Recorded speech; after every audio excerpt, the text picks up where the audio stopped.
ভাই আমার বয়ফ্রেন্ড। আচ্ছা, তোমার বয়ফ্রেন্ড যেখানে কাজ করে সেটা আমাকে আগে বলবো না? ভাই আমি ঢাকাতে কাজ এখানে কাজ করি না। ঢাকা থেকে আসছো? বাবা রে বাবা। হ্যাঁ, তোমার বাসায় কে কে থাকে? বাসা বাসা ভাই তেমন পর্যন্ত জীবিত। আব্বু আম্মু চাচা চাচি মামাতো ভাই মামা আমার জয়েন্ট ফ্যামিলি তো এখানে সবাই আছে ইনশাআল্লাহ। মাশাআল্লাহ। দেখ আসছো কেন? 14 গোষ্ঠী নিয়ে আসতা, একসাথে ঠাসাঠাসি করে মিছিল করতা। এই যেমন ধরো আমি 14 গোষ্ঠী নিয়ে আসছি, ঠাসাঠাসি করে থাকতেছি, একের সাথে আরেকজনের দাস তুলে লেগে, হ্যাঁ, মিছিল করতে হয় আমার। দুই পক্ষের মিছিল হতো কি? ভাইয়া ও কিভাবে ওর ফ্যামিলি মেম্বারদেরকে নিয়ে আসবে? আমরা কি এখনো বিয়ে করছি নাকি? তুমি আবু তো বিয়ে করছো, এই জন্য আমরা জয়েন্ট ফ্যামিলি মিলে আসছি।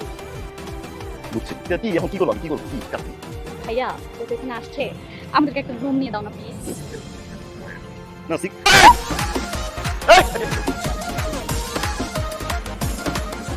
আচ্ছা সামান্তা, মাঝে মাঝে আমার মনে হতো কিন্তু বুদ্ধিমতী। তোমার আসলে বুদ্ধিজ্ঞান কিচ্ছু নাই।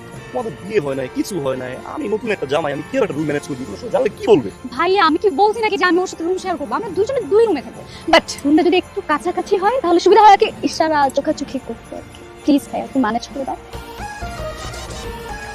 আচ্ছা সামান্তা, আমি দিচ্ছি, আমি রুম ম্যানেজ করে দিচ্ছি, কিন্তু এটা প্রমিস করো যে এটার পরে আজকে রাত্রে অ্যাটলিস্ট আমার চোখের সামনে আসবা না। একদম প্রমিস ভাই, এই যে তোমার হাত ছুঁয়ে বললাম মাই ডিয়ার দুলা ভাই, এই জাস্ট ছোট্ট একটা কাজ করে দেওয়ার পরে আমরা কেউই তোমার চোখের সামনে সারা রাত আসবো। ডিসিশনটাই বলে দিচ্ছি।